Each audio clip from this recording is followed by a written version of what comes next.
I'm back. Turkey coma is over. Let's get this party started. That is right.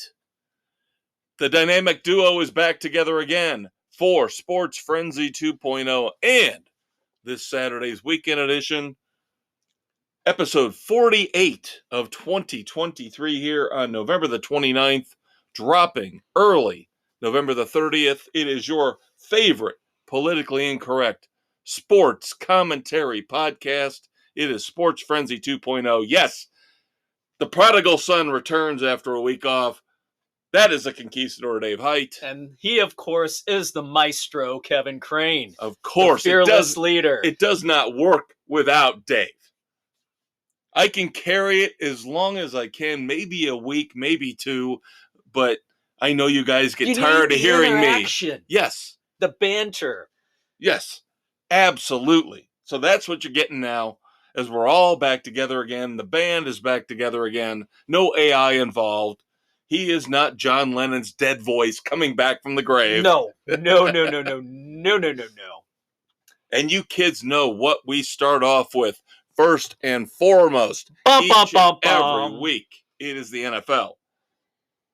Things are starting to, at times, get interesting, and other times we're starting to see, again, the wheat getting separated from the chaff, as the farmers say. Yes.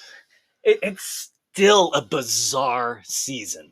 Yes, I still think there is a lot of low-quality football being played. Oh, absolutely. I looked at Yahoo's rankings, their power rankings. Everybody does power rankings now. Yeah. Of the top teams, the top 32 teams. And I looked at it and I said, 10 up is it. You hit 11 on back, it's all garbage. And that's not the way it's supposed to be.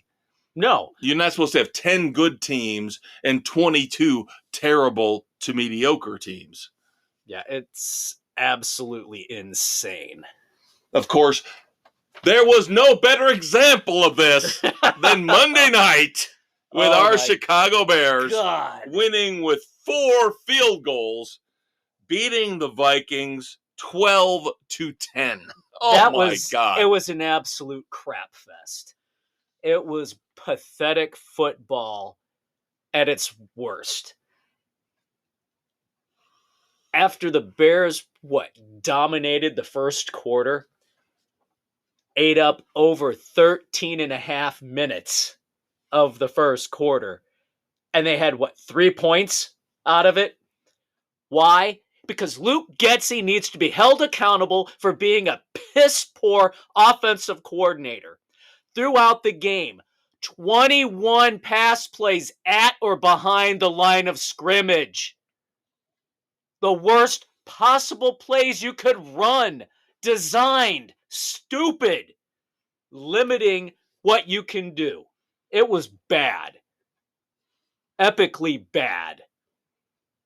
Now, Vikings fans would probably argue with you because we all talked about how brilliant it was that they brought in Josh Dobbs, who looked, even though they only won one game under his leadership with the Cardinals before Kyler Murray came back, everybody said, why didn't we go get Josh Dobbs? The Jets, why didn't we get Josh Dobbs? Well, now you know. Yeah, 4 picks against a very, very mediocre to subpar Bears defense.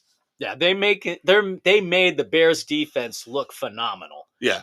I mean, it was just bad football but all around. We've talked about this for the last 2 months. There's bad football week in and week out. Yeah. And I think, again, when I looked at the Yahoo power rankings, I think they were right. Yeah. I really think 2/3 of the league is crap. Yeah, they are. They are absolutely pathetic. Fields, once again, 2 fumbles in the fourth quarter. The second one straight up his fault, not hanging on to the ball while running. It got knocked out. That was on him. The first one, that line, he never had a chance on the first fumble. I mean, the defense was right there knocking it out before he had a chance to do anything. So you have that. But he did step up, lead the drive down for the game-winning field goal. Big pass play to DJ Moore. Yeah, and solid. I'll tell you a couple things. My perspective, a couple things. Number one, obviously it hurts that they won because now they drop further back in the draft order, although we'll get to the Panthers in a second. DJ Moore becomes Justin Fields, I don't care. Get rid of him. Get a new quarterback in here, but I don't want Caleb Williams, and I don't want the kid from North Carolina. Again, I've said this week after week. Yeah. They're going to make the mistake and do it because they're the Bears. They cannot get another quarterback in until they have a legitimate head coach and a legitimate offensive coordinator who can develop a quarterback. These guys have ruined Justin Fields, taking away what he does best and trying to make him a drop back passer, forcing him to do it. He's being forced to overthink everything because they don't want him to use his natural abilities and his instincts. Yeah, and it wouldn't surprise me if he becomes a second coming of Geno Smith. Now Geno's having a rough year, but they've got a brutal schedule that they're trying to wade through. They're still going to end up 500, roughly 500. And Fields has more talent than Smith. Yeah, and let's just step back and look at reclamation projects. Let's look at some of these quarterbacks that started off in bad situations. Vinny Testaverde comes to mind. Yep. There are dozens of reclamation projects, but all too often that get with a better coaching staff, like you said, to back you up. Then they blossom. Then they bloom. Then they become better. Yeah, but unfortunately, more often than not, these guys are kicked to the curb. Right. Because there's no patience. Damaged goods. Again, something we'll talk about in a minute. No patience at all in the NFL. I really wish these asshole coordinators would stop forcing the quarterback to play in their system and start tweaking their system to take advantage of the strengths of the quarterback that they have. Right. But they act like they're tunnel vision, narrow-minded, narrow focus. You fit my system. I don't have to fit your skill set. Yeah, no, that is absolutely stupid. Now, good news for your Dolphins. They beat the Jets 34-13. Yep. Who doesn't beat the Jets? Who doesn't beat the Jets? There was that beautiful pick six from 99 yards. God help us all. The Jets actually were hanging in there for the first half until they threw the Hail Mary. And then just listening to the commentators. Oh, he's at the 30. He's at the 40. Oh my God! He's going to bring it all the way back. That's typical Jets. That's the Jets for Typical Jets. Now, bad news for the Dolphins, of course, is linebacker Jalen Phillips. Achilles injury, done for the year. Oh, but he'll just go to Aaron Rodgers' doctor and have the quick fix bridge, and he'll be up and around in no time. I am starting to hear a lot of people in the New York area, they're done with him. They are done with him. They want him to shut his goddamn mouth. Hey, Kevin, we fucking told you so. Oh, yeah. It's they're tired of him acting like he's the general manager. Yep. That he's the smartest man on the planet. Yeah. Yeah. Yeah, Randall Cobb, Alan Lazard getting basically millions of dollars per catch based on their productivity this year. God. But, of course, they're buddies with Aaron Rodgers. And Aaron Rodgers is now mad. He gets on his weekly Pat McAfee show rant, people doubting his injury. And, of course, he can say what he wants. He can rip into Travis Kelce for wanting to get a COVID vaccine. Yeah. He can dish it out, but he can't take it. Yes. He's a pussy. Let's just say it. He's a pussy. Yep. Literally. No respect for the man at all. He and Tiger Woods and Rory McIlroy, I don't know if I want to put him on the plane of doom. Maybe we can come up with like the yacht of doom and send him out into the middle Pacific, and then somehow the bottom blows out of the boat. Because I want them to have a slow death. I want them all to have Yeah. a slow death. Oh, no, we sent them on the slow boat through the Antarctic. Slow boat to sports frenzy hell. Yes. God. But when the New York fans are already turning on him, Yep. There you go. know you are just an asshole. You are just an asshole. My Buccaneers, of course, let me down. Could not beat Gardner Minshew and the Colts. They lose 27-20. They drop the 4-7, somehow keeping the Colts, as of today, in the playoffs, which blows. Again, they're just strengthens our thesis that this is an awful year for football. Absolutely. And speaking of the Colts, Jonathan Taylor got paid, comes back, has some really good, nice games, starting to get back to that all-pro, all-star level. Thumb surgery, now out at least 2 to 3 weeks. So now Zach Moss will take over, and Zach Moss has been pretty good. But again, we'll get to our picks later. I have a lot to say about the Colts. I also have a lot to say about the Carolina Panthers. Finally, we get to the headline of the week. Frank Reich didn't even get a full season. He goes 1-10, and he is canned. He is fired by the Carolina Panthers. He has dealt with two of the most crazy, nutsy, cuckoo, insane team owners of all time. Yep. With Irsay and now this idiot in Carolina. And immediately the media turned on the owner. Well, yeah. And said, he has now become the worst owner in football. Yeah, especially now that Snyder's gone. That's true, yeah. But this guy is a menace. He's not giving any stability to that team at all. No. And the thing is, he has to go out in a press conference after he fires Frank Reich and tell everybody, well, in my other businesses that I own, the people, they love me. They stay with me for life. Yeah, this isn't a normal business. And he basically makes it sound, I made it sound halfway decent. Yeah, he sounded like a complete condescending prick. Well, he made it sound like he was like a stalker who was keeping his employees chained in the basement. Yeah. You know, they like me or else. Yeah. All right, Mr. Burns. But a great point was made in an article I read today as we did our research for the podcast that now you have created an environment where you will never, ever, ever, ever, no matter how much money you throw at a coach, be able to, at least through the next cycle, get somebody good. You're going to have to get a low-level, I think this young guy could end up being the next Sean McVay type of guy. You're not going to get any big-name coach. No. Because they're not going to come in and deal with you. Not when you pull stuff like this.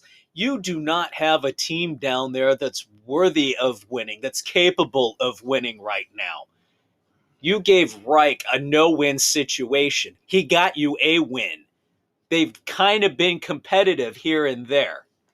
You've got a rookie quarterback who was questionable why you took him at that position. Well, yeah. The bad thing is when you see what C.J. Stroud is doing down in Houston. Yeah, Young is not coming close. But he needs C.J. Stroud is right now looking like the exception to the rule. Yeah. You don't jump in right away and look like this. No. You don't. Troy Aikman didn't. Peyton Manning didn't. No, this is an unusual situation. Right. I mean, Trevor Lawrence didn't look this good. No. Of course, he was saddled with his own issues with coaches. Yeah, with Urban Meyer, the piece of garbage that he is. But yeah, I feel so bad for Frank Reich. And now he's talking about, I will never coach in the NFL again. And that's a shame because I think the guy is he did a good job with Indianapolis. He did. He had no quarterback. But again, he's dealt with the two most eccentric owners in the NFL. Yeah. And our guy that we love, I guess, I don't know. Are we wrong about Jack Del Rio? Now, they took his two best pass rushers away. They did. They traded them away, but the Commanders fired Jack Del Rio as their defensive coordinator. He's been there long enough, and I think through all the crap that team's been through, I think the message just got lost, what he was trying to do. And I always loved Jack Del Rio. We talked about how we wanted him to coach the Bears. Yeah. And still wouldn't mind, but I don't know. Maybe the game's starting to pass him by. Now, maybe he's the kind of guy that could take the job in Carolina. Potentially. He could be the guy. Yeah. Hasn't gotten a lot of respect over the last decade since he left the Raiders. Maybe he's the kind of guy that they could bring in Carolina on the cheap, and he could resuscitate his career. Build something down there. Let's look at it this way. Derek Carr had his best year ever under Jack Del Rio. He did. Right? Yep. Borderline MVP until he got hurt. Just something to think about, kids. Here's something else to think about before we move on to our recap from last week and then our picks for this coming week. Something to think about. Visualize on Thanksgiving, Dolly Parton as a Dallas Cowboy cheerleader. Oh, Lord have mercy. A lot of women were jealous. I saw a lot of women. I don't hang out on social media, but I see the reporters, the articles. Yeah. The days after, the coming effects of what happened. And they were all recapping all these 30, 35, 40-year-old women. What? She can't possibly look like that. 77 years old. How does she look like that? Here's an idea. Yeah. Stop eating the brownies and the ice cream. Get on the treadmill. There you go. I'm not casting aspersions. Nope. But I need to do the same thing, ladies. But I don't look like Ryan Gosling. I never will. I don't pretend to. Don't pretend you'll ever look at 77 like Dolly Parton does right now. Yep, it's an unachievable goal. There you go, my man. Unless you're close to that already. Then you can hope to maintain. And if you can afford a lot of plastic surgery. Yes, there is that too. Now, we're not talking about the chestal region. No. But the face, she's had some work done. All right. NFL Week 12. We've already talked about the Bears, the Dolphins, the Buccaneers. The 49ers are back, baby. After that little 3-game slump and everybody's doubting Brock Purdy, well, I don't think we should doubt them anymore. No, Purdy is healthy. He's over the concussion symptoms, and he's firing on all cylinders again. So they take down the division rival Seahawks in Seattle impressively, 31-13 last Thursday night.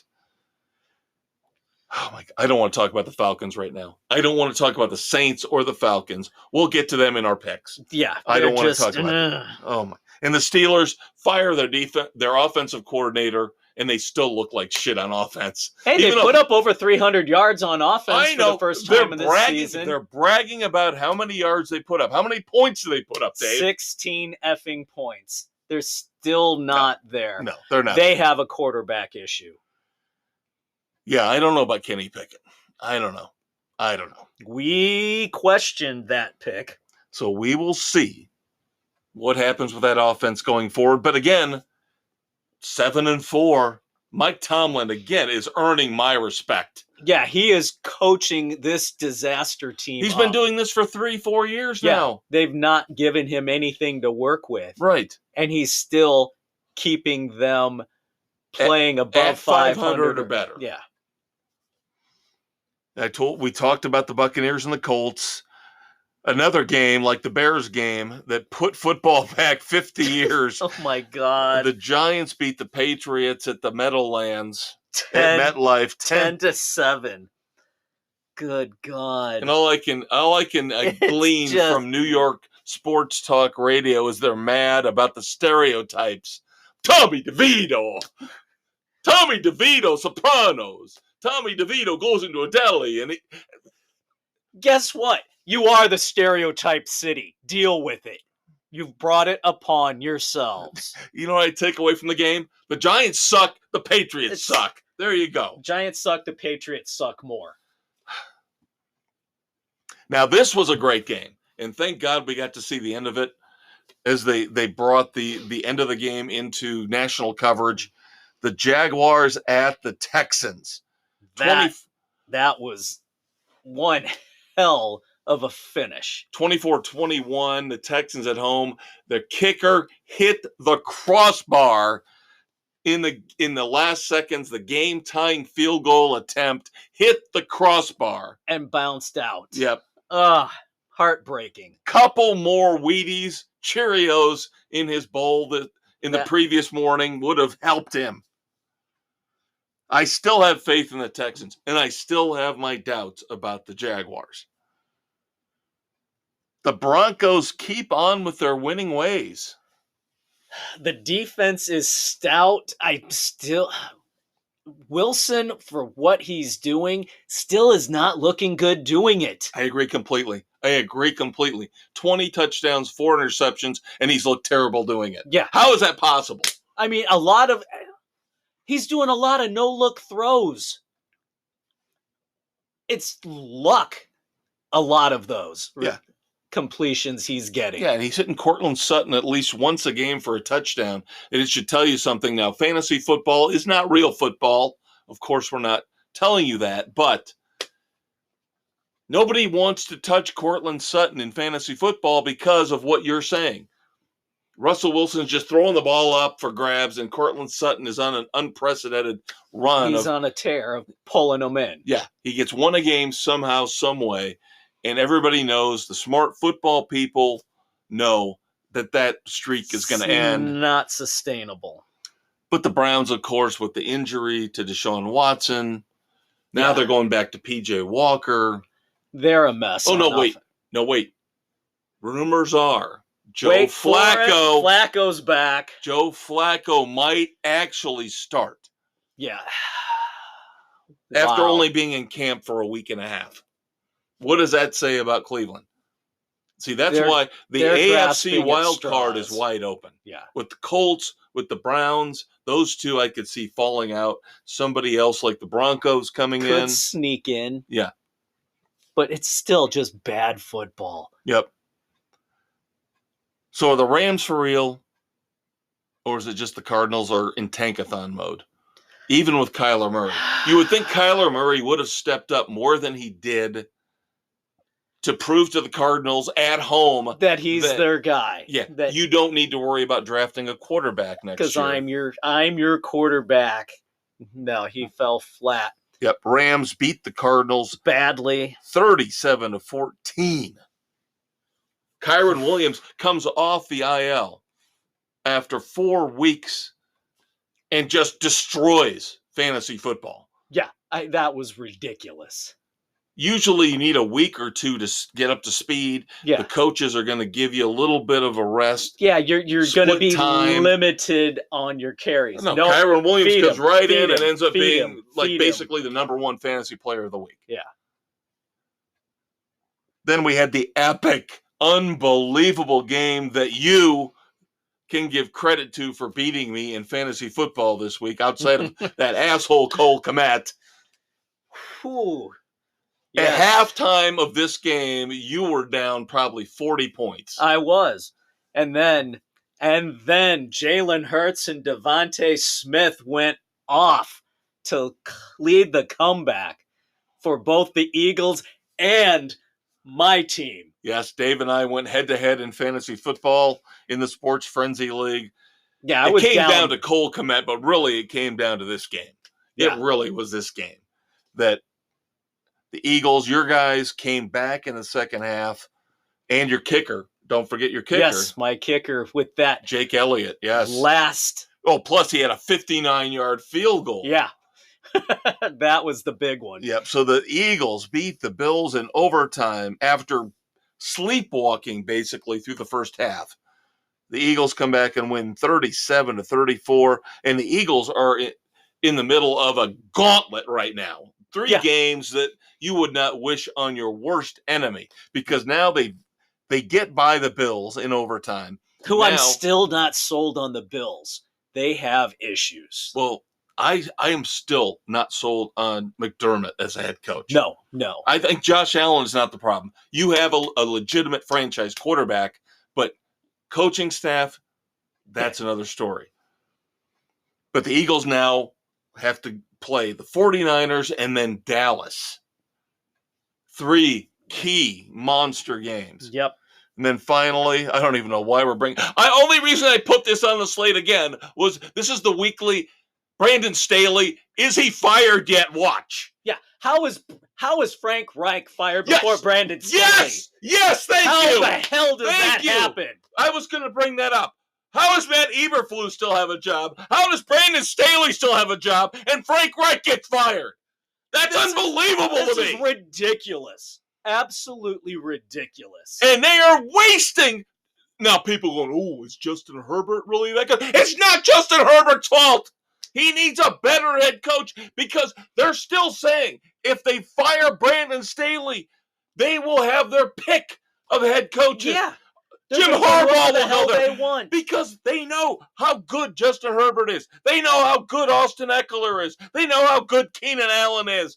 Khalil Mack. And the defense. Derwin James. The defense. Bosa. They've got the talent on both sides of the ball. And you have the idiot Staley calling defensive plays and defending himself to death that he knows what he's doing. Obviously, he doesn't. Right. The Ravens go out to the West Coast, even though it didn't look pretty again, bad football, but the Ravens win 20-10. And right now, the Ravens are in the driver's seat for the number 1 seed in the AFC. Let's move on. But spillage, there will be spillage. NFL Week 13, Thursday night. Seahawks at the Cowboys. The Cowboys have not trailed a single second at home this year. They have not. They have been home dominant. Seattle's been scuffling.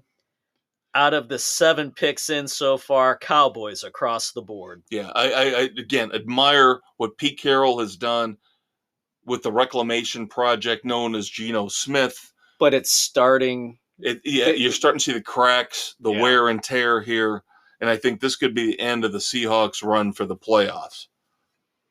Move on to Sunday, December the 3rd, the Colts at the Titans. Island boy. Yep, you're on Titan Island. Why is everybody so enamored with the fucking Colts? Because somehow they're finding a way to win. Jonathan Taylor is out. We just talked about this. It doesn't matter. The Titans are finding ways to lose. Will Levis, young guy, learning the game, will only get better. You still have Derrick Henry. You have DeAndre Hopkins. You're at home. It's still, the Titans have played worse at home. The Colts are playing better on the road. You give all your love to Gardner Minshew. That's fine. I will take the better coach and the better running back and the better running game. Now with Jonathan Taylor out, that's the key. So you've lost your love for Minshew. Yes, I am no longer in love with Gardner Minshew. The mullet, the love for the mullet is gone. There you go. In this case. No. All right, last pick before we have to do, as Dave said, spillage.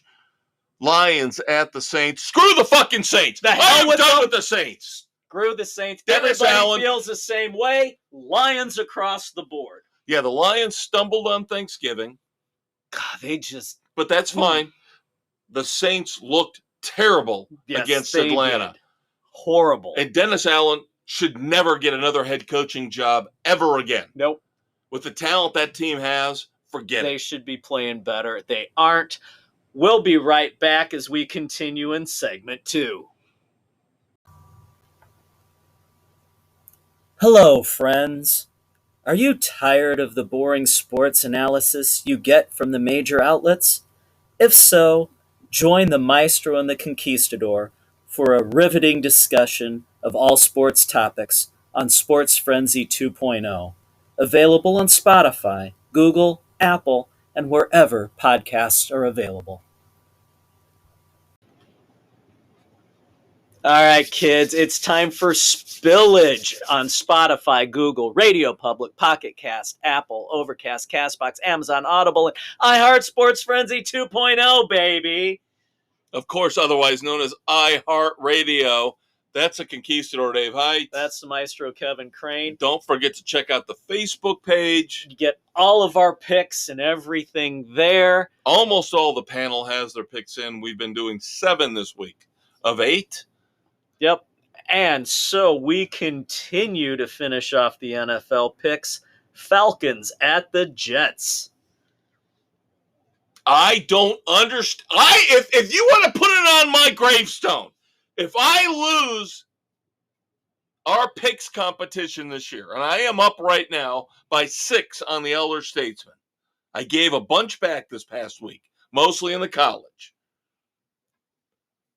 But if you want to put it on my gravestone that I lose this year because I don't believe in the Atlanta Falcons and the Elder Statesman does, that's fine. Because I'm not buying into the Atlanta Falcons. Artie Party killed him. That's what it's going to say. Yes, last week, he had the Falcons because for most of the weeks we've had the Falcons on the slate, the Elder Statesman has taken them.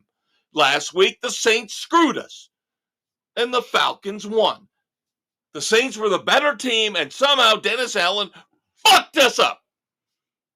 And now I got to deal with the New York Jets and Robert Saleh and Aaron Rodgers.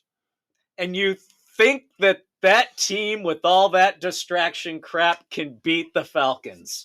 Am I supposed to believe that Desmond Ridder outdoors in the cold weather is supposed to be able to beat that defense? No.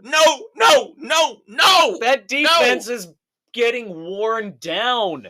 The offense can't sustain any momentum. They're going to be gassed. This is it. This is the last gasp for the New York Jets. I am taking the New York Jets to beat the Atlanta Falcons at MetLife Stadium. And the Jets will crash and burn once again. I am not on an island, though. You are not. Nick is there with you, but the rest of us are flying with the Falcons. I don't understand. I don't get any of this. Oh my God, it's 2 more trash teams playing football. That's the problem, is you don't know which team is going to show up. It's going to be a 10-7 debacle. 6-3, 9-6. I could see that one too. Oh my God. Then we finally move on to a good game. A game that matters. Yeah. Broncos at the Texans. So does the Denver winning streak continue, or does the miracle first year for C.J. Stroud continue? I think I saw enough last week. Again, the game-tying field goal hits the crossbar. Yep. We respect the Jaguars. We like Doug Peterson, even though maybe they've underachieved a little bit this year so far. They have a little bit. And, of course, the Broncos with Sean Payton now on a roll. Again, don't dismiss a great head coach and what he can do for a team. Right. But that Broncos train is due to derail. I agree. And on the road, playing a solid Texans team that excels at home for the most part this year, I got to go with the Texans. So you and Five of us. Yeah. You and I, Sam, Bill, and Nick take the Texans. Doug and Aaron go with the Broncos. I agree. It's got to end at some time. It's going to have to end at some time. And here's the one thing I was thinking about. Now, C.J. Stroud could hit that rookie wall at some point, but I don't think that would happen yet because as the seasons get longer, especially for a quarterback who played at a high level college program where they made the playoffs and they played bowl games, possibly deep. extra games in the playoffs, the CFP. I don't think CJ Stroud's hitting that wall yet. No. Could happen in a couple of weeks, but not potentially yet. But no, not at this point. All right. Now, are we going to read too much into the Rams beating up on the Cardinals? Are we going to read too much into this whole Joe Flacco thing with the Browns? The Browns go out to the West Coast, SoFi Stadium, to play the LA Rams. There's just too much of a quarterback issue and a lack of offense from the Browns. The Rams are showing signs of life on offense. Right. They're not one-dimensional in the passing game right now. Things are getting tossed around a little bit more. Right. And again, Kyron Williams comes in off the injured reserve list and just tears it up immediately. Now, granted, that was against the Cardinals defense versus what you're going to get with the Browns. But again, the Browns offense isn't going to stay on the field long enough for the defense to rest. Yeah. Again, the Browns are another team where I think we're going to see them fall back, and you're going to see some teams move up. Yeah. I'm telling you, I picked the Titans earlier. You watch out for the Titans to sneak into the playoffs. I'm just saying. They might be able to after they lose to the Colts. Shut up, Dave! Here is the game of the year for this week. The 49ers rematch of the NFC Championship game going into Philadelphia to play the Eagles. Oh, this is going to be good. This is going to be good. This is going to be so good. How many weeks in a row can the Eagles fall behind and expect to come back? And the thing is, give Nick Sirianni, Jalen Hurts credit. To me, Jalen Hurts MVP right now. MVP the way right he's now. Been pulling that together. But he's not healthy. No, he's not. He's still a little gimpy. Yep.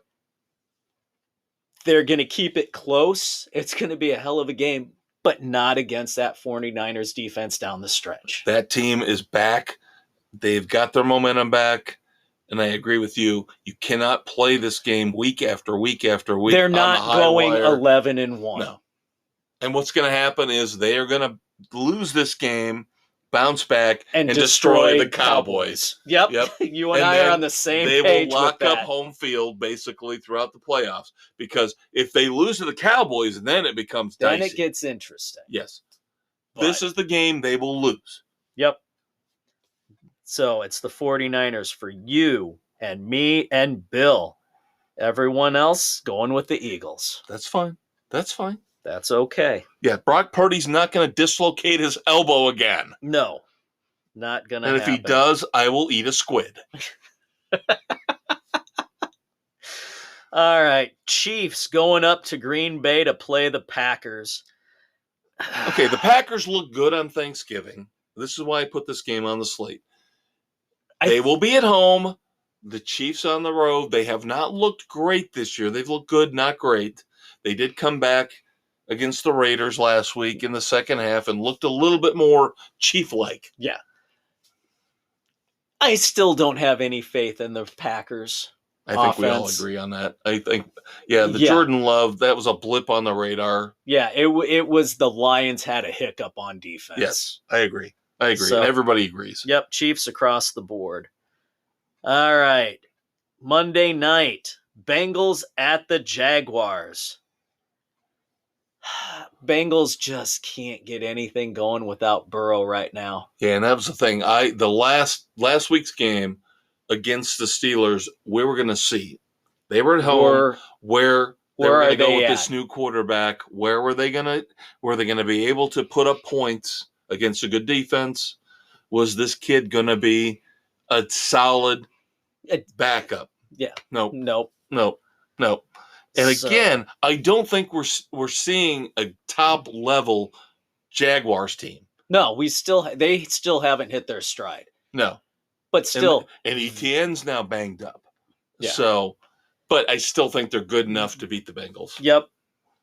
Everybody except for Doug is taking the Jaguars, so Doug's going on Bengal Island. That means Jaguars win. Yep, there you go. All right, that does it for the NFL. All right, moving on to college. Lots to talk about in college. We might have college spillage because there are so many headlines to talk about. I have one question. With Bobby Petrino now taking over as You can't talk about that yet. No. I will stop you. We will discuss that later. All right, I just had a question. There is a contract stipulation. No. Do not spoil things for later on in the podcast, David. This was my thing. No! You can bring it up later. I'm not saying you can't have your thing, but your thing will come later. Ugh, shut up, Kev. We mentioned Indiana University fires head coach Tom Allen with a $20.8 million buyout, which adds to your list of all these coaches getting tons of money for not working. Millions and millions of guaranteed money because of stupid extensions and lack of patience. Indiana, you knew they weren't going to back up that big run they had. It was a senior-heavy team. They have to retool and get that everybody built back up. Horrible decision there.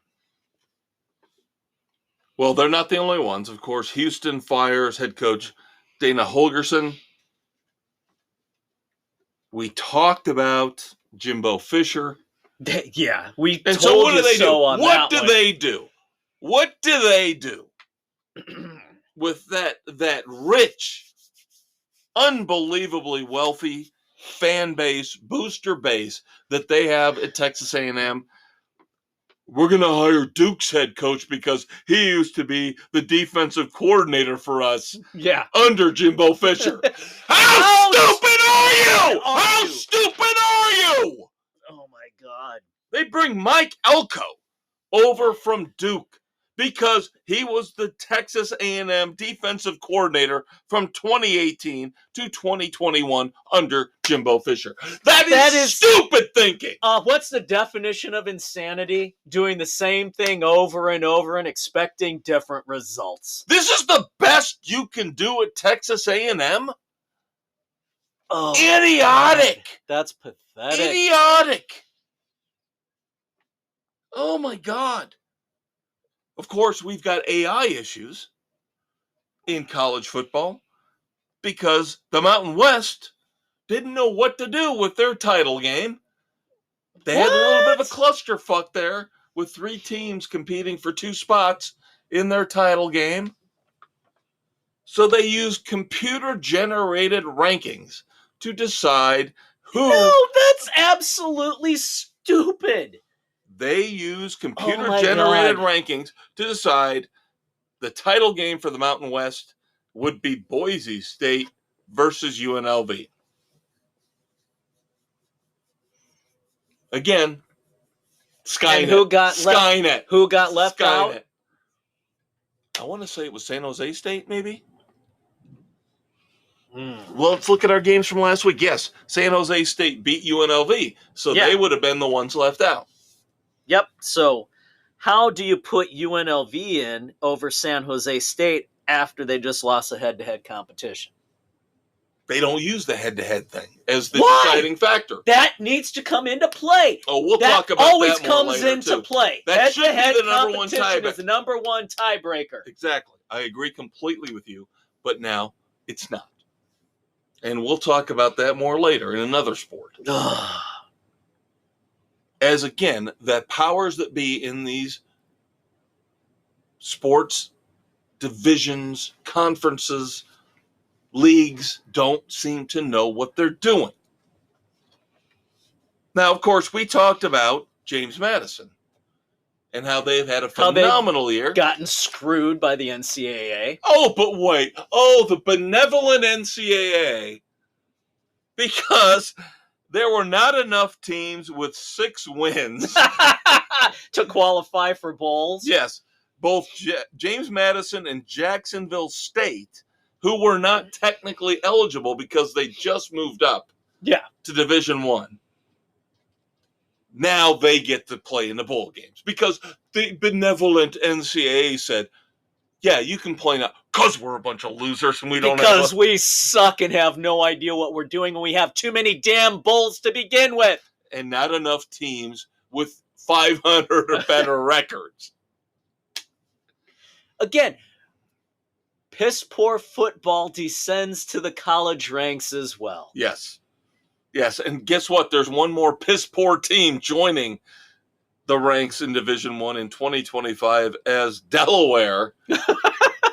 Oh, God. Will move up to Division I and join Conference USA in 2025. Why? Of course, trivia question, Dave. Trivia question. President and Super Bowl winning quarterback that came from Delaware. Tell me who they are.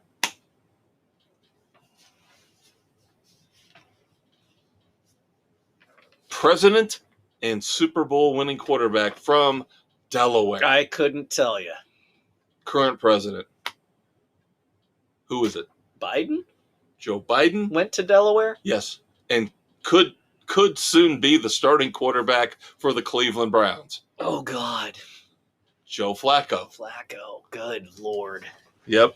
But still, little trivia there for you go.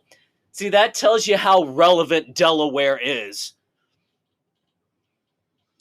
Yeah, so what a mess we've got in college football. Now, of course, my Hurricanes are bowl-bound, toilet bowl-bound, as they beat Boston College to get to 7-5. Whip-de-frickin-do.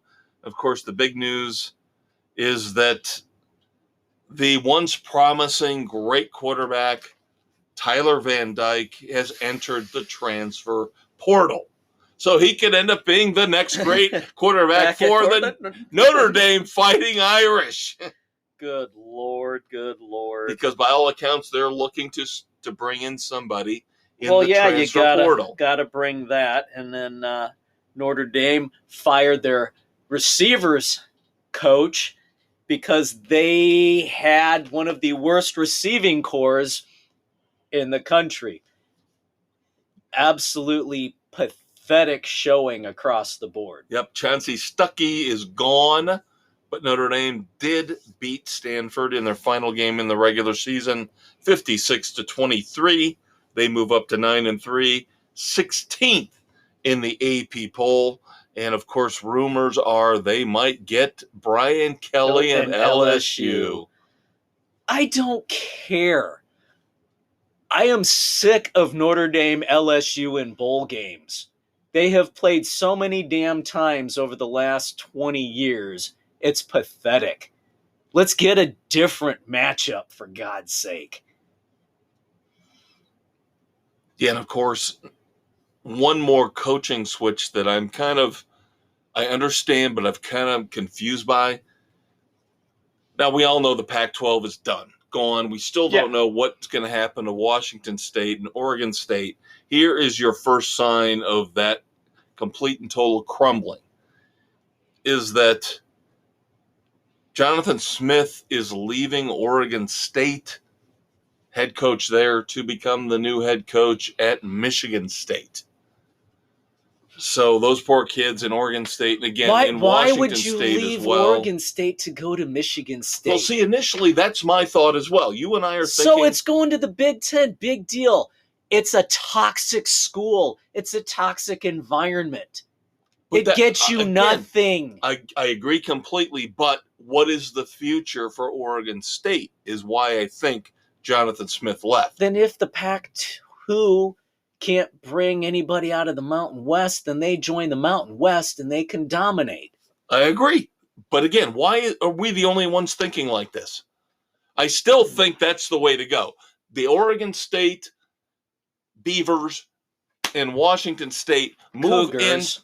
They move in. The Beavers and the Cougars. That's sexual. The Beavers and the Cougars move in It's the to Cougars the Beaver. Mountain West and create another great conference out west. And then eventually, because the NCAA has no spine, they'll have to acknowledge them and bring them in as a Power 5 conference. Right. I don't know. We should be running everything. As usual, we should be running everything. Because it only makes sense. Yep. All right, looking back at last week's games, really it all feeds into this week's games. Yeah. So there's really not a lot to talk about here. The big game, of course, the one we should discuss is Ohio State losing at Michigan 30-24. Yep. By all accounts, maybe possibly knocking Ohio State out of the national championship playoff picture. I would think it should, but Michigan, there you go. The one thing I will say is we get to our picks for this week, championship weekend, Michigan will not win anything in the playoffs with this offense. No, they cannot just run Blake Corum left. It's the old Bears offense. Yeah, Blake right, Corum left up the middle. Yeah, it's Blake Corum left, Blake Corum right, Blake Corum up the middle. JJ McCarthy 4 weeks ago was in the Heisman talk. Yeah, why are they not throwing the damn ball anymore? You are not beating anybody in the top 8 game right now with this offense. This is pathetic. All right, championship weekend. Starting Friday, December the 1st, New Mexico State at number 20, Liberty. Liberty. New Mexico State Island, baby. I was going to say, liberty for all except Dave. Yep, I'm going New Mexico State. This is one of those games where Liberty's undefeated right now. Look out. They're ripe for the picking. All right. I will never, this year especially, it's worked for me, never dispute anybody going out on an island. If you feel passionately about it, go for it. Yep. This shocks me. This one shocks me. The Pac-12 title game, Friday night, December the 1st. Number 5, Oregon, and number 3, Washington. Number 1, the point spread blows me away. Number 2, the fact that we all buy into this. We're all taking Oregon because it's so damn hard to beat a team twice in the season. And I also think it's because Washington just barely beat Oregon in the first go. And Oregon has been blowing out the opponent since then, and Washington has been looked very close in winning all their games since that matchup. Yep. Oregon's gotten better. Washington's just kind of been scuffling along. Yep. So everybody on the panel, 7 picks that are in, take Oregon. Moving on to Saturday, December the 2nd, the Big 12 championship. Oh, we love Mike Gundy. Oh, we love him so much. Oklahoma State Cowboys taking on the Texas Longhorns. Oh, my God. He's in his 19th year, I saw today, as head coach at Oklahoma State. God bless him. He's a man. He's got to be 50 now, right? Oh, at least. Not 40. He's 50. He's going to get his ass kicked this week. Yeah, this is... Yeah, no. Sorry. As much as I like him, this is not that solid of an Oklahoma State team that can go in and take He's actually probably done one of his best coaching jobs. Yeah. Oh, absolutely. But the talent level, the discrepancy will show its head here. Yep, Texas across the board. Miami of Ohio versus number 23, Toledo. Toledo across the board. Yep. Boise State at UNLV. This is your Mountain West matchup we just talked about. Yep. The computers decided this.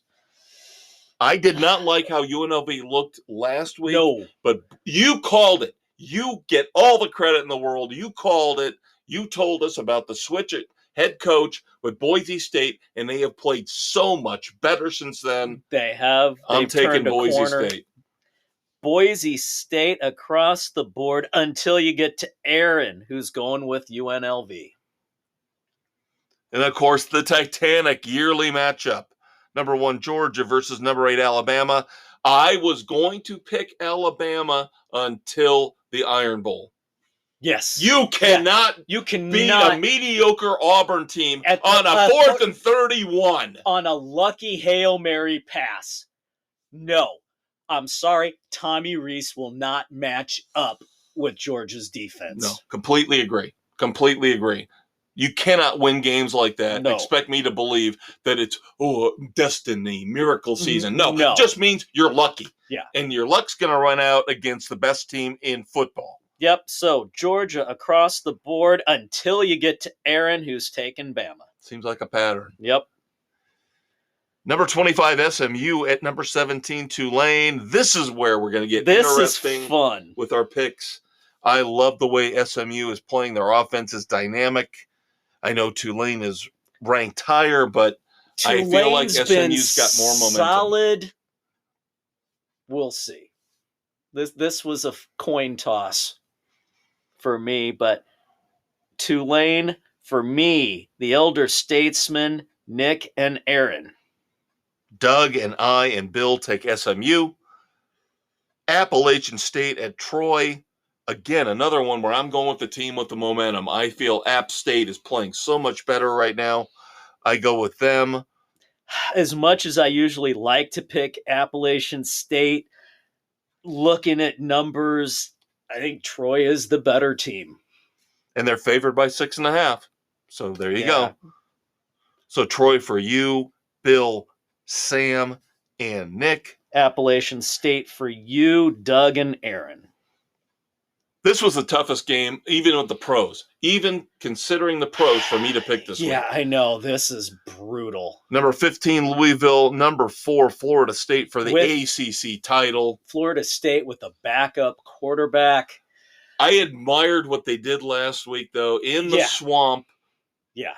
Coming back down double digits with the backup, winning that game. Louisville chokes against Kentucky. They should be better than Kentucky. They lost that game. That's why I go with Florida State. Yep. I like Florida State for those same reasons.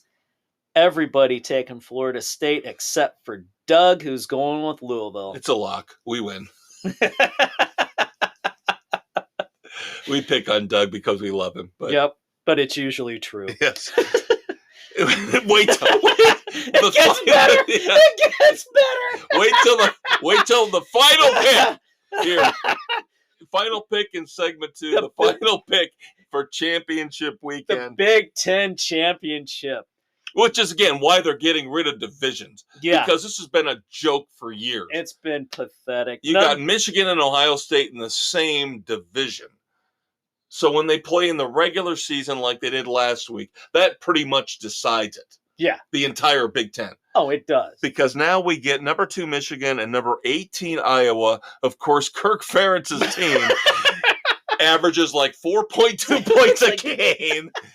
They are 23-point underdogs to Michigan. This was the first game I wrote down. Said this was a deadlock guarantee. And again, our point spread normal rules are done now. Right. Because once we get to this point. Once you get to this point when it's championship week and then when you get to the bowl season, everything's out the window. We pick them all.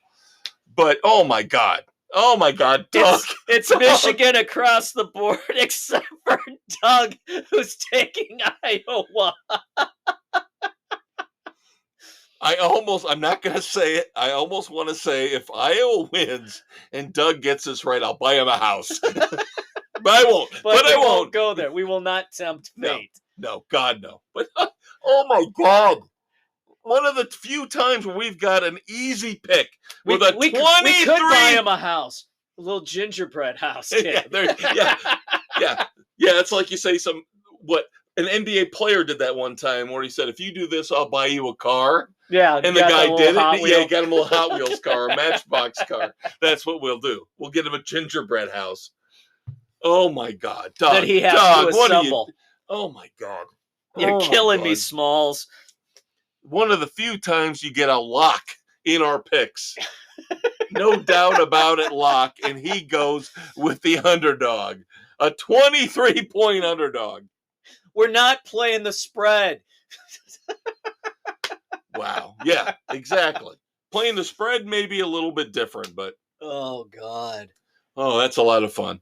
So there you go, kids. There are our picks for championship weekend in NCAA football. We've got all of our football out of our system. Yep. Now we've got the miscellaneous sports tidbits Big coming down the NASCAR lane. news today. Big Yep. NASCAR news today. A little bit of baseball. And of course, we are going to play America's favorite game show, Dumbass or Not, with your Uncle Dave. Woohoo! So stay tuned for that. One more segment coming up here on your favorite politically incorrect sports commentary show. We'll be right back. Are you having trouble falling asleep behind the wheel of your expensive SUV? Are you finding difficulty in avoiding golf clubs thrown at you by your angry wife as you pull out of the driveway? Sign up today for the Tiger Woods Driving School, sponsored by Sports Frenzy 2.0. We'll show you how to text ladies of the night while still driving effectively in the wee hours of the morning. We'll also teach you how to ditch a suspicious backpack when you end up driving into a ditch. Check out Sports Frenzy 2.0 on Spotify, Google, Radio Public, Pocket Cast, wherever you listen to your favorite podcasts, for updates on our latest classes, including how to curse and swear in front of uptight golf fans and their children and still be adored by millions. The Tiger Woods Driving School. It's great. All right, kids, third and final segment here. Sports Frenzy 2.0, taping on November the 29th, 2023, hitting early Thursday morning, the 30th. He's a conquistador, Dave Height. He's the maestro, Kevin Crane. Got a lot to get through in this final segment, so almost like speed dating, speed sports. This is our version of PTI. Yeah. So start off with baseball real quick. Good news for both the North Siders and the South Siders, to an extent, before we get to you swearing off the White Sox forever. Only until Reinsdorf dies or a new ownership group kicks in. We each get a comeback player of the year. Cody Bellinger for the Cubs, named the National League Comeback Player of the Year.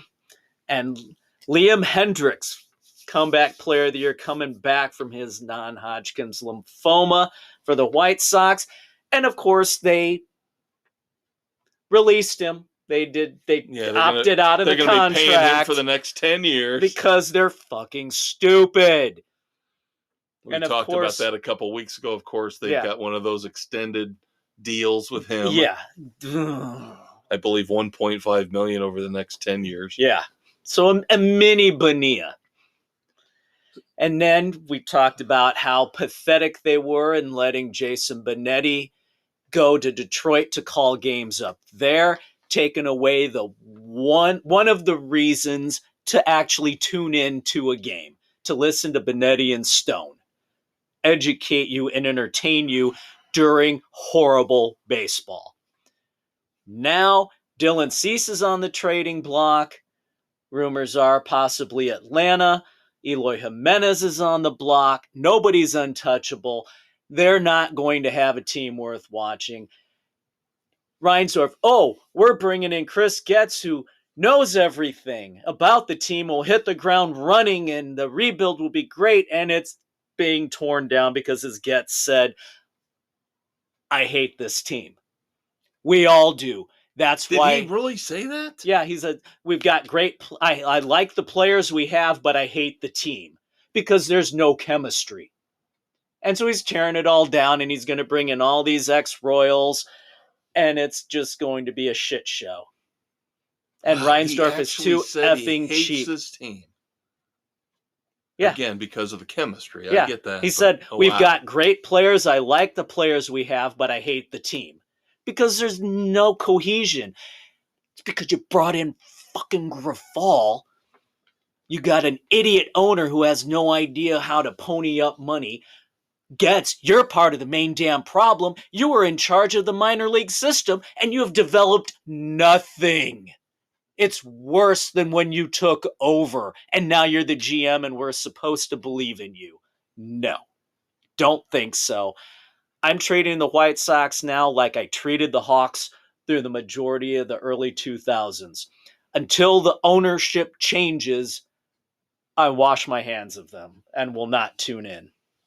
Wow. Wow. Wow. I've done it with the Hawks, and I'm doing it with the Sox. I'm done. Why should I waste my time on this crap fest? Maybe we should do that with the Bears. It's getting damn close. All right. In other team news, of course, silly season in terms of Major League Baseball just getting started. Some interesting moves. The Cardinals are the first big money signing for a pitcher, as the Cardinals bring in Sonny Gray, 3 years, $75 million. Well, you got to replace Methuselah. Yeah, Adam Wainwright. They're going to wrap him up in a bunch of fabric and put him in a tomb, bury him in a pyramid somewhere. They're just going to stand him out on the concourse and coat him in bronze. And then Brendan Fraser will come in and fight him. How about those Dodgers? How about those Cubs? Oh, my fucking God. Oh, my fucking God. How is it that Jason Hayward can actually get another contract with the Dodgers? 1 year, $9 million, and we still have to fucking pay him. We still have to fucking pay this guy. That's what's wrong with baseball. Oh, my God. Sorry. Jason Hayward. Justin Hayward, of course, with the Moody Blues. Yeah. I got my rock hat on even before we do the weekend edition. Jason Hayward gets $9 million. Resurgent year he had in 2023. Yeah. Watch out, Dodgers, because you're going to get the shit show that he had with the Cubs. And a lot of people are saying if the Cubs re-sign Cody Bellinger, it's that's the same what thing. You would get. They say this away. is a 1 year thing with him. Yep. I would stay away from Bellinger. Luis Severino, not moving too far. Breaking news here in the last few minutes. Leaving the Yankees, moving over to the Mets. 1 year, $13 million deal. There's a prove it to me deal. And then a very interesting trade that happened earlier in the week. Two teams really in good shape contending. One got to the World Series, but felt like they needed a little bit more, little help at the hot corner. Yep. So the Arizona Diamondbacks get Eugenio Suarez from the Seattle Mariners. So adding a little pop. Interesting. That's Suarez is really good for 25, 30 home runs a year. Yeah, that's a good upgrade for the Diamondbacks there. Yeah, and again, Diamondbacks look like one of those teams that knows what they're doing, building it up after tearing it down. So maybe some hope for you with the White Sox. But yeah. they got it, all these good young players, Corbin Carroll, all these good young players. Yeah. And now they bring in a little veteran presence after already making the World Series. So there you go. But you have to have people who know what the hell they're doing. And obviously, with the state of the Sox farm system, Kritz Getz had no clue what he was doing. I will be shocked if this works out. I'm going to buy you a T-shirt, a custom T-shirt for Christmas. It says, I love Chris Getz. Yeah, and watch it burn, baby, burn. All right, let's move on to NASCAR. Of course, breaking news today. Good Lord Almighty. The new media contract for NASCAR, which will run from 2025 to 2031. A fractured, in my opinion, disjointed media contract, but they got more money than they expected. $7.7 billion. That includes, of course, the CW deal, which they just had done with the earlier. $1.1 billion for the Xfinity Series. Yep. So Cup Series will keep Fox Sports and NBC. Warner Brothers Discovery and Amazon are also joining. So yay, streaming! Ain't life grand? Yes, specifics on this. Fox gets the first 14 races of the year. That includes the Clash. That includes the All-Star race. Then they jump to Amazon Prime for the next 5. Then they jump to TNT and Max for the next 5. And then the final 14 are with NBC. Interesting little side note. Practice and qualifying coverage will be split 50-50. First half of the season goes to Amazon. Second half of the season will go to Max and True TV. So, even though Fox has the first 14 races and NBC has the last 14, practice and qualifying will stick with the new partners. With the new partners. Whatever. All I'm going to say is this. I know it's a new world. And I know we're grumpy old men. That's right. But you think we're grumpy old men, you don't understand the true diehard NASCAR fan. They are true grumpy old men. And you doing this, splitting the coverage up, going to streaming, and especially with the practice and the qualifying, going exclusively to these new partners. So you're not going to have alienating a lot of people. Because what you would normally do is think, okay, Fox has got the race this week. FS1 will have the practice and the qualifying.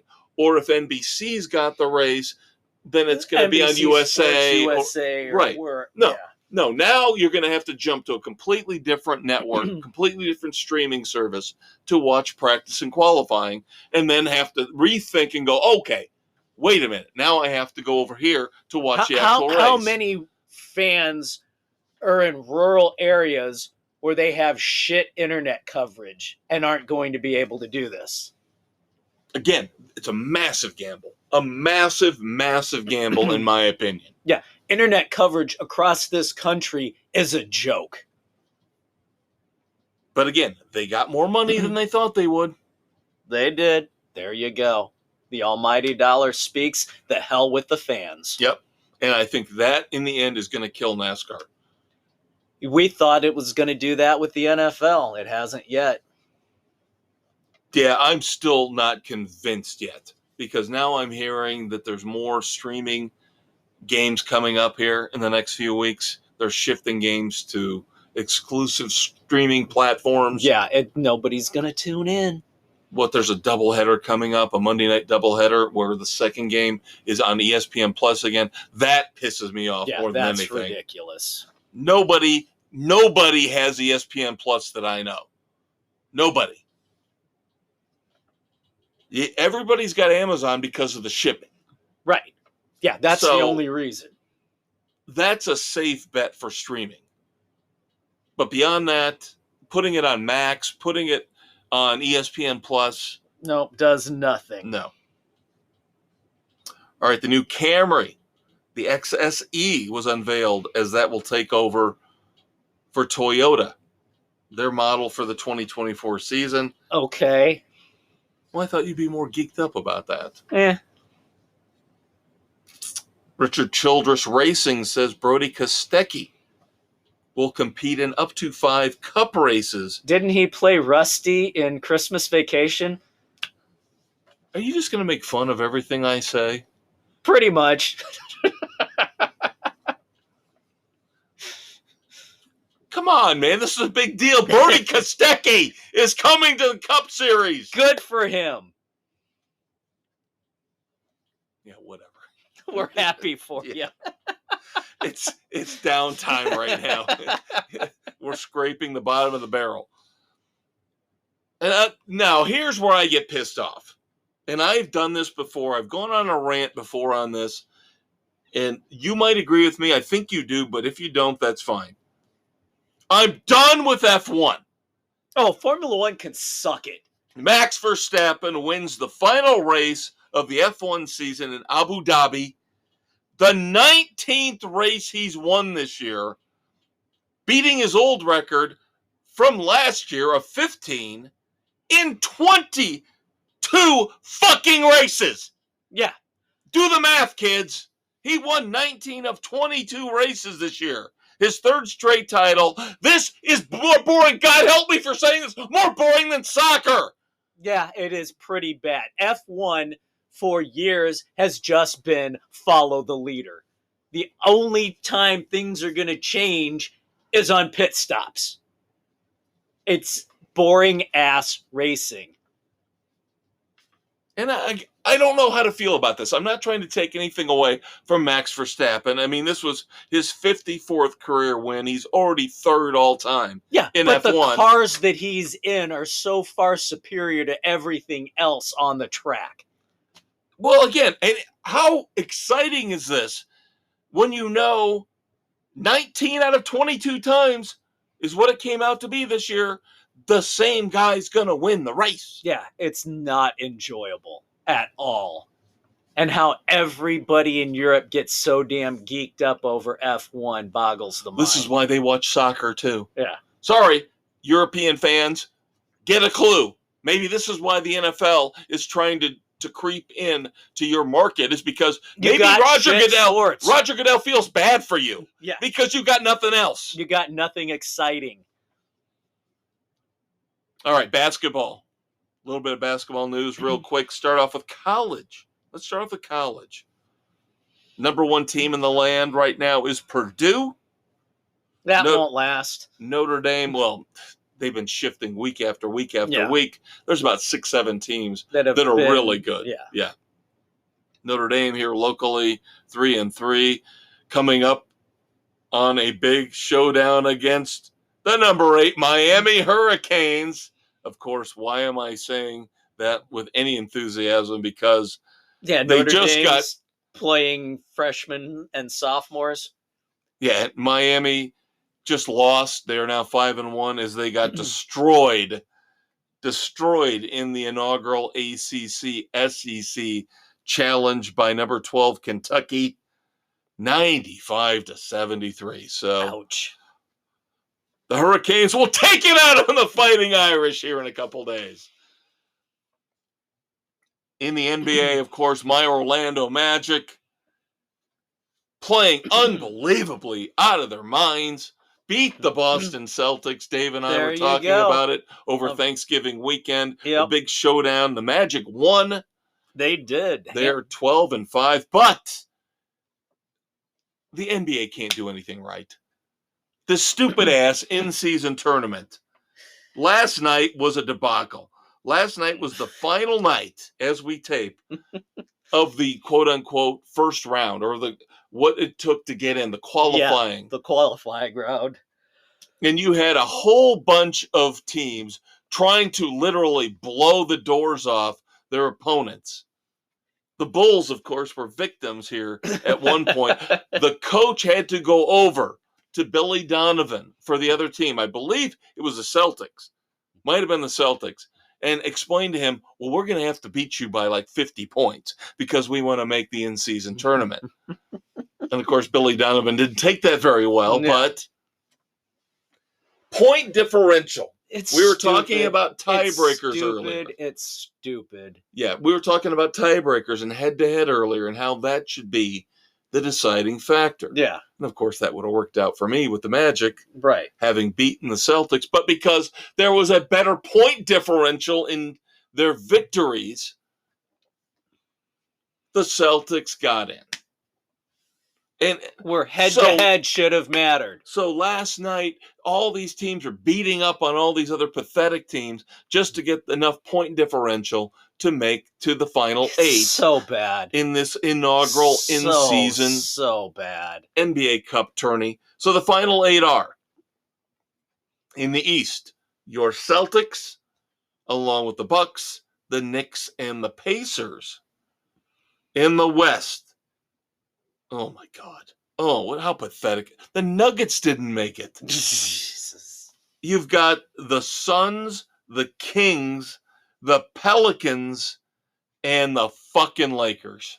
How did the fucking Lakers get in? Somehow LeBron James decided to play in these games. They made it, I think they were 4-0. They made it in, they skated through, no problem. When LeBron wants to play, he'll play.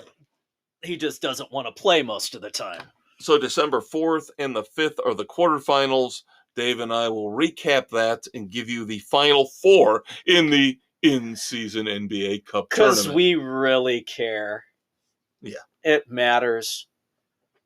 Let's put it this way. I haven't watched a single minute of any of this. No, me neither. I paid attention on my phone. That's about it.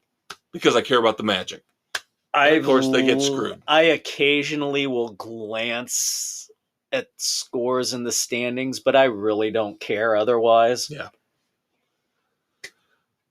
The other big headline in the NBA before we move on is Mark Cuban sells a majority stake in the Mavericks for $3.5 billion to Miriam Adelson, who is now in charge of Las Vegas Sands Casino Group. Well, there you go, because you want more betting in the NBA. Here's the interesting thing, Dave. Conspiracy theory. Conspiracy theory. So Cuban sells his majority stake in the Mavericks to the head of the Las Vegas Sands Casino Group, of course, the biggest casino group in the country. Mark Cuban will retain control of basketball operations. Also, he announces he's leaving Shark Tank. Also, interesting that he has talked about building a new arena for the Mavericks in Texas. Gee, what is it going to be? The Sands Arena? He wants to build an arena in a casino complex. but, here's a conspiracy theory. Casinos and betting are illegal in the Lone Star State right now. This could be a massive lobbying move. This is a huge lobby move. To try to get gambling and casinos into Texas. And the downfall of Western civilization continues as we know it. Do we want to talk about the Blackhawks? That they're still just scuffling by and that they cut bait with Corey Perry for the rumor. Well, they've actually dispelled the rumor. They said that is absolute garbage. It's a horrible thing that came out. No truth to it whatsoever. I will not even give it credence here. But there was something Perry did that was morally inept within the organization that they won't talk about because it's an HR matter. Yeah. The rumor I heard today. Yeah, like you said, just not worth mentioning. Disgusting beyond belief. Yeah, disgusting, it's absolutely pathetic. Yeah. But again, I hate to say it, but the Blackhawks, they have got to do some major PR work here to get their image straightened out after the whole abuse thing a few years ago. Yeah. And then earlier this year, another player came out. Yeah, they're in a world of hurt. Yeah, fuck you, Stan Bowman, you piece of crap. Now, of course, on the ice, 7-13, 14 points. Second worst only to the San Jose Sharks. Yep, as expected. And, of course, the other bad news for the Blackhawks, Patrick Kane signs with Detroit. Yeah, he gets a 1-year deal. He wants to play. It happens. But with the Red Wings? My favorite Hawk from the previous, Chris Chelios, said, I love this organization. Do what you need to do to try and make it better. If you have to trade me, trade me. They traded him to frickin' Detroit, where he excelled. Kane, of his own free will, signed with the Red Wings. They are the ones who gave him his best option. Okay. He wanted to play. That he got the best deal from them. I don't know. You're more passionate about the Blackhawks than I am. Hey, at least they're not in the same division anymore. That's the only thing. I mean, this would be like Walter Payton going to the Packers. The Packers, yeah, Yeah, or the it Vikings. sucks. It's I just- hate it. But at least they're not in the same division anymore. And of course, because the Bears suck so much, I haven't felt about that about anybody since Walter Payton. So Justin Fields could go to the Packers tomorrow, and I could give a rat's ass. There you go. You know. We've got there's nobody that we can hang our hat on with that organization right now. No, and we didn't talk about the Hall of Fame because they're making too much of a production. We got 25 finalists now. Then we're going to whittle it down to 15. Then we'll when we get to 15, we'll talk about it. But my point is, one of those 25 that they're down to now is Julius Peppers, and it's like, okay, great.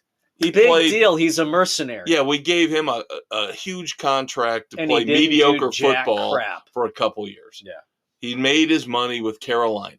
Yep.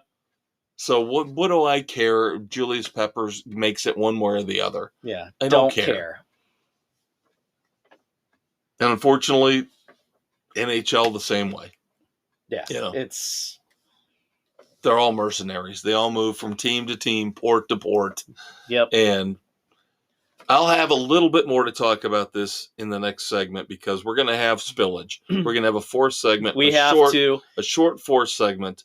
But I do want to bring up one other thing in hockey before we do a quick promo break for that fourth segment.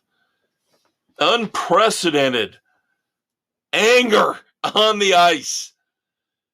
The Florida Panthers and the Ottawa Senators this past Monday, November the 27th. 150 penalty minutes and 13 ejections. I believe that was in the last period alone. Yeah. And at one point, everybody on the ice was fighting. Yes. Yeah. This harkened back. If you want to see this at its core, go back and watch the old Paul Newman hockey movie, Slapshot. But supposedly that's what it comes down to. There were brothers involved, and they caused a big part of the problem. Yeah, it was just ugly. It was bad. But come on. When you've got everybody that was on the ice serving penalty minutes, so both teams are shorthanded. Yeah. Come on, that's awesome. That's awesome. That's crazy. That'd be like in baseball if you threw all the starters out on both teams and all the bench players left and the bullpen guys. Yeah. Oh my God, that would be awesome. I would actually pay for that. Each team's down to 9 players. Yeah. Now, if we saw that with the Bears, they'd probably be better. It's possible. All right, kids. One bonus segment left. Of course, that will involve your Uncle Dave playing Dumbass or Not, America's favorite game show. We will be right back here on Sports Frenzy 2.0. Feeling mildly fatigued? Need a day off even if you just took one a few days ago? Make $30 million a year but just don't want to work for it? You need to join the NBA Load Management Club right now. When they're not napping or texting, guest lecturers Anthony Davis and Kyrie Irving will describe foolproof ways to earn tens of thousands of dollars by not doing anything. Sports Frenzy 2.0, available on Spotify, Google, Radio Public, Pocket Casts, and wherever you listen to your favorite podcasts, is currently negotiating with LeBron James to bring his popular How to Make the Hall of Fame Without Really Trying webinar live and in person to the Load Management Club. Thanks again to Sports Frenzy 2.0 and all you apathetic fans out there for making us a success. All right, your bonus segment here, November the 29th, 2023, Sports Frenzy 2.0 begins now.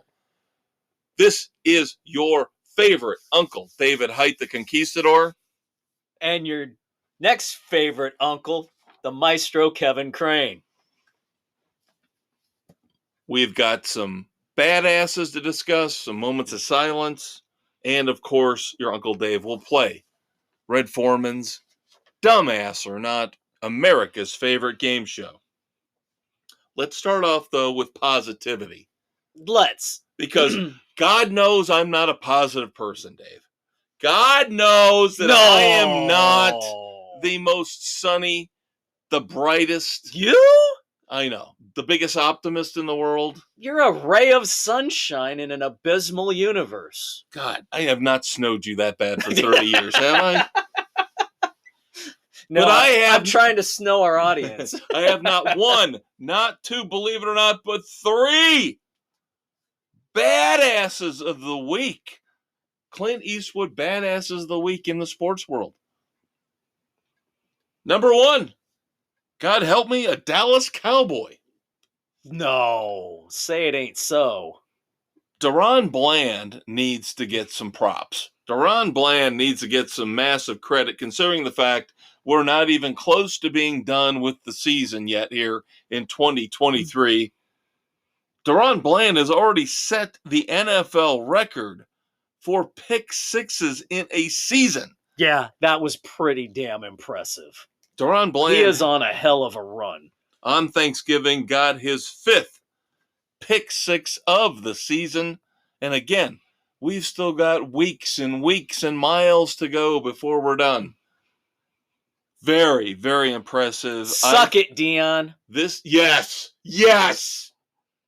Yeah, Dion's season gets worse and worse and worse. Congrats to Deron Bland, my friend, for this unique, awesome. Mark, you get one of my Clint Eastwood badasses of the week. I should have something to hand to these guys like a turducken. You know? Don't get graphic. Don't get nasty. No. I was just thinking a golden cheroot.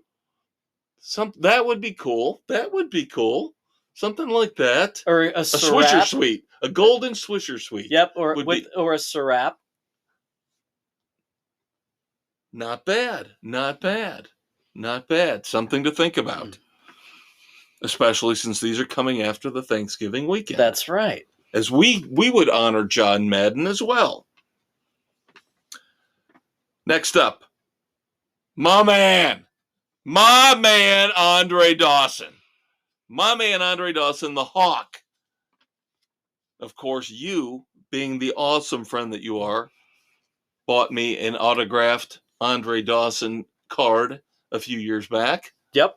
Because I know how and I know much it of a burned, fan you it burned are. your fingertips to the bone as a White Sox fan, but I could appreciate what he has done as a baseball professional. Of course, Andre Dawson won an MVP with the Cubs. Andre Dawson has sent a letter to the Baseball Hall of Fame telling them he wants them to change his plaque from the Montreal Expos cap to the Chicago Cubs cap. Really? Yes.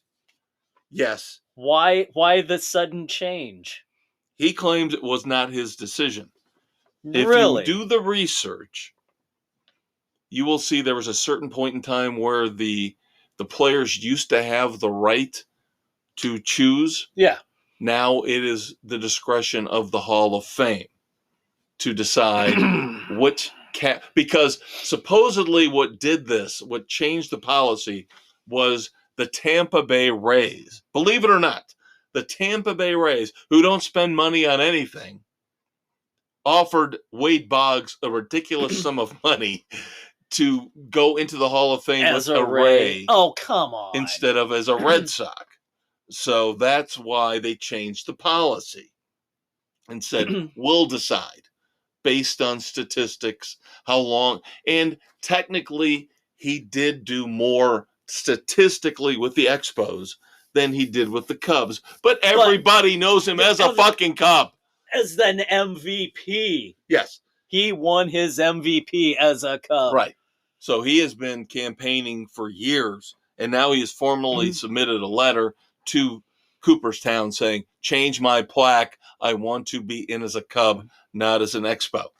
So my man, the now defunct Expos. yes, my man gets my personal Clint Eastwood Badass of the Week award. Very cool. Now, we can talk about Deron Bland on the field. We can talk about Andre Dawson after his playing days are over and what he wants, but I don't think either one of them compare to this. Utah State quarterback Levi Williams just won a big game this past weekend. Will give up his 4th year of college football eligibility because he wants to go into training to become a Navy SEAL. Holy crap. Yep. Good for him. And nobody's saying he was going to be a pro prospect. But still. But still, serving your country, finding your calling, doing what you want to do. Good for him. Yep. And that's why, as much as I love Andre Dawson, as much as I respect the mark that Deron Bland put up here, this is a personal sacrifice to serve your country. Can't top here what Utah State quarterback Levi Williams is doing. He's entering the right transfer portal. Yeah. Yes, he is. He's transferring into the right team. Yeah. And again, absolutely, kudos to him and everybody who protects this country, because you're protecting, in the most cases outside of this studio, a bunch of idiots. And God bless you for doing it, because we need you. And more than ever. Keep doing it. Ignore the fact that, again, most of the people you're protecting are morons. All right, moving on to moments of silence. Harold Hasselbeck, Broncos defensive lineman, passed away 2 times.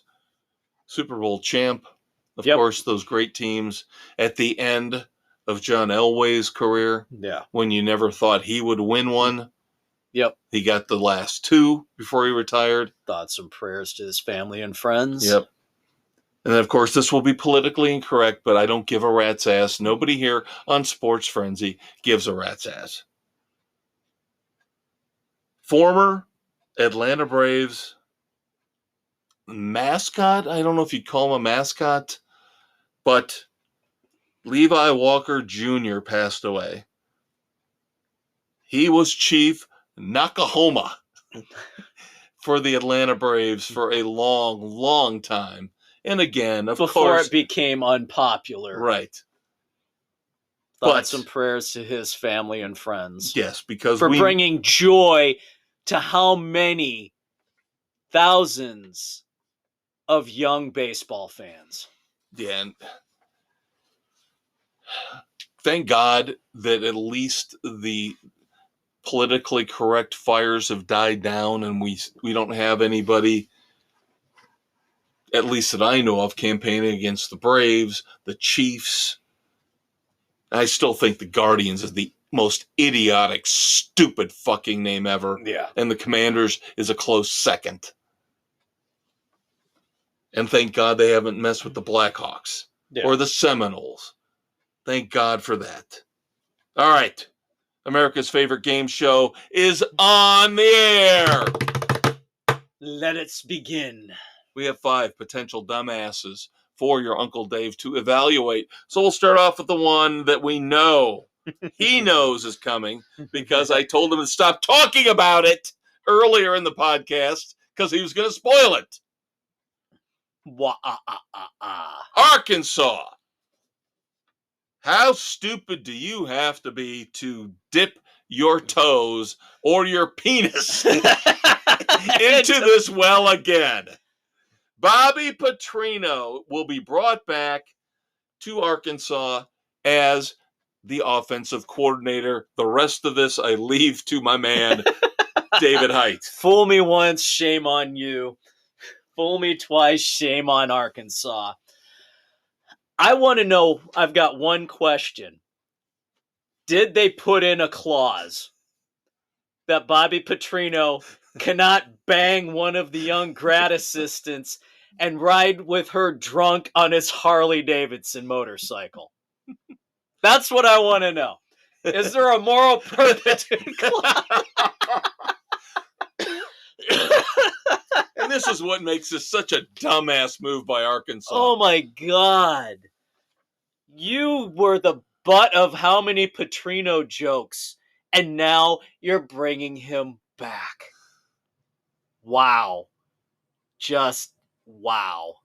And when we get to the weekend edition, I can kind of tie this in with a certain quote that I heard over the weekend about how people change and times change. And if you're not the same person you were 10 years ago, then something's wrong with you. So I'm sure that's the justification here. Yeah. That Bobby Petrino's not the same idiot that he was with his girlfriend on the back of his bike.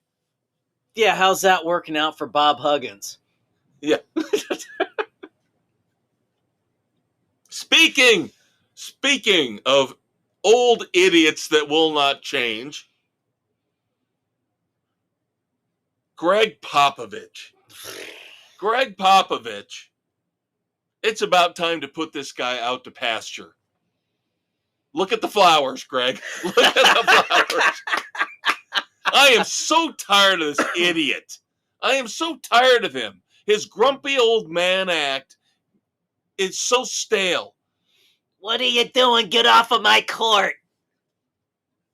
Greg Popovich grabs a microphone during a home game for the San Antonio Spurs back on November the 22nd as they play the LA Clippers. Both teams awful. Both teams not even close to sniffing the playoffs right now. And this, of course, is considering the fact that the great coach, Greg Popovich, multiple championships, got the number one phenom, Victor Wembanyama, and they are one of the worst, if not the worst team in the NBA right now. But, we have to show respect for Kawhi Leonard, even though he fucked us over, left for Toronto, forced a trade, and won a title somewhere else. Yeah. So when the Spurs fans decide to express their displeasure for Kawhi Leonard by booing him when he steps up to the free throw line, they have every right to do so. Greg Popovich grabs a microphone, chastises his own fans, telling them basically like Sam Weiss did years and years and decades ago. But again, those fans were throwing crap. Right, that's the difference. They were just simply booing in San Antonio. You have every right to boo an opposing player, or your own player who sucks for that matter. Because Greg Popovich, for some reason, holds everybody in the world accountable for every nasty, awful thing that's ever happened. Because he's just a nasty, bitter old man. Chastises the Spurs fans, tells them, don't act like this, we're better than this, leave him alone, and let him play the game. No, you make his life miserable as an opponent coming onto your home court. Popovich is a complete dumbass. I would like to ask Packers fans how they will feel if somehow the Jets ever play with Aaron Rodgers at Lambeau Field. Oh, they're going to boo the hell out of him. Is Matt LaFleur going to grab a microphone, get on the PA and say, please don't boo Aaron Rodgers. He was such an integral part of our success here in Green Bay. I think the first game Favre played, they gave him props, but every time after when he was with the Vikings, they booed him. I mean, Aaron Rodgers is going to get booed at home with the Jets, Exactly. Let alone what happens on the road. I mean, Greg Popovich is such a pissant, such a little pathetic. And I've said this about Popovich and Steve Kerr. Yep. These two act like they're so much smarter than everybody else in the world. So much better than everybody. And they're not. I mean, literally, if it wasn't elderly abuse, I would love to just meet him and punch him in the face. I would love to knock his fucking dentures across the court. There you go. He is just a detestable, nasty, know-it-all piece of crap human being. The kind that we all hate. Oh, sorry. It's Next. your game show, not mine. I'm just the host. Get off your soapbox, bitch. Who do we have next? Lou Holtz. Lou Holtz is next. Because in a recent interview, Lou Holtz decided that he wanted to call Jimbo Fisher his hero. Oh, for the love of God. Because he got the big buyout? Yes. And, of course, Lou Holtz went into a rant about, I never got that kind of money from all the teams that fired me or let me go. Yeah. So Jimbo Fisher's my hero for getting $70+ million. Yeah, that's because nobody ever offered you that kind of a stupid-ass payout extension on your contract. Yeah. Stupid money was not involved when you were coaching. Right. He didn't. You old troll. He was not coaching in this stupid era. Right. Of fiscal irresponsibility. Just because one of your, not predecessor, but antecessors, whatever, somebody came after you, Charlie Weiss, got paid out the ass for a stupid decision by the dumbass athletics director. Just stop, Lou. Take your grizzly old troll ass and go away. Sports Illustrated has been caught. Sports Illustrated has been caught for using AI writers to create articles. Ugh. And the really interesting, I have read this entire expose about them. You can go to a website and pay them to create artificially created characters, personas, all with the pictures and the biographies and everything. And basically, SI just bought them. So you would see these articles. You could read these articles and see the description and the picture of the author, and then go to this website, and it was the exact same picture. It was the exact same picture. Absolutely pathetic. They are saying that Sports Illustrated has now taken this to a whole new level of where we have no faith in the truth of our media anymore. No, reporting is dead.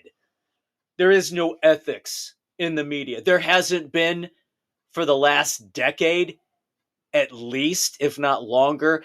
And this is one of the final nails in the coffin for the public to believe anything that is published. The thing I can't understand is, and maybe this is why we should have been kind of sympathetic, God help me for saying this, to the writers when they were on strike in Hollywood. I mean, is this what's so desperate of a cost-cutting measure that instead of hiring a writer, we're just going to try to let a computer write it? Yeah, fake it and go through with a computer writer? That's disgusting. It's absolutely pathetic. I mean, how much did somebody have to write to send in for it to be generated?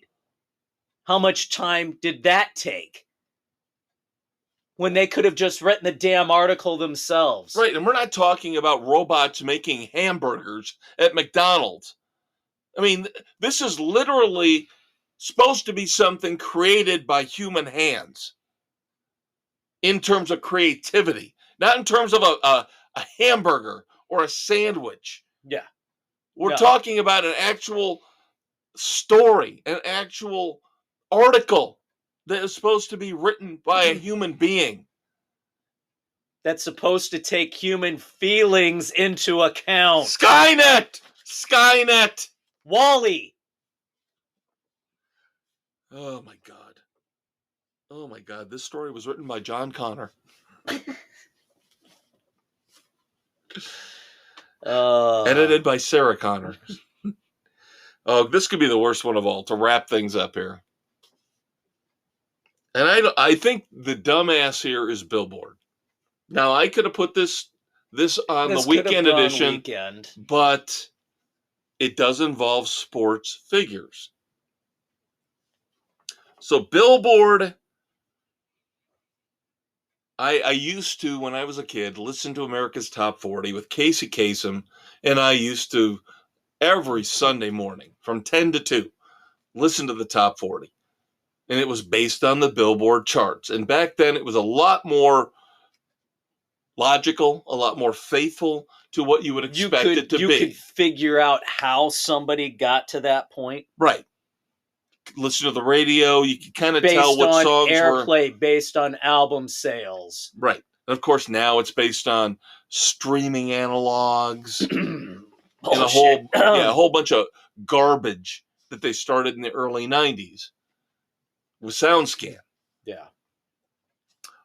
Well, Dave, Billboard's #1 rock song this week is a song called Fairy Tale of Philadelphia, performed by Travis and Jason Kelce. That's your #1 rock song of the week on the Billboard charts. It's absolutely fucking stupid. That is ridiculous beyond belief. You've got new stuff out there from Dokken, Dirty Honey, and the Struts, and the Kelce Brothers are the #1 rock song of the week. Guess what I'm not listening to? Yeah, don't think we're going to review that on the weekend edition, because we're not. Nope. But this is, again, another example of how far integrity has fallen everywhere, but specifically here in the music industry. Because, again, it's all about streaming. Why aren't they in the pop charts? Oh, because that would interfere with Kelsey's little girlfriend, Taylor Swift. And it's all the Swifties who pop that thing up. I think you might be onto something, my friend. Conspiracy theory, baby. Yeah. You don't think the Swifties had something to do with this? Guaranteed. But I just want to know how it's classified as a fucking rock song. But again, the Grammys think Olivia Rodrigo is rock. How? I don't know. The Billboard Music Awards last week, I know you weren't here, Zach Bryan won Best Rock Song, Best Rock Album, Best Rock Performer. I'm like, Zach Bryan's a country artist. Yeah, you don't put... No. Good thing you don't have any more hair to rub off. God, that pisses me off. But you know what doesn't piss me off? You, our loyal listeners. Yes. We gave you a little bit of bonus time here. Of course, we had to catch up. Your Uncle Dave missed last week because of the holidays. Don't forget the weekend edition, your Saturday morning hangover cure. We will review Chris Isaak live in concert. Great show, but some pointed words I have. Yes. For this community that we reside in. We also have a review of the new album from Jackal frontman Jesse James Dupree, Breathing Fire. Got some interesting movie reviews for you. Yes, we do. And a couple of book reviews. Yes, finally I finished a book. Woohoo! And then I don't know if your Uncle Dave is with me on this, but I will get you caught up on the latest happenings in the new season of Fargo. I am through 2. The first so 2. You will be up with me. I am up with you because as we tape this on the 29th, the weekend, the third one happened the night before. Yeah, it's a really tricky situation with Fargo because it airs Tuesday nights. Really hard for us to watch the newest episode before we tape. So good. So we will be able to catch you up on the latest on the new Fargo season 5. Fun stuff this weekend. I'll give you a recap of Bosch Legacy season 2. There you go. Finished. There you go, kids. Tons and tons of fun stuff for your Saturday morning hangover cure. He's your Uncle Dave. He's your Uncle Kev. we'll talk to you this Saturday. Yep. And if you don't want to listen to the pop culture stuff, We'll catch you next Thursday. 7 days from now, more politically incorrect sports commentary. We love you. You know it. Drop us a line. We'll talk to you next week.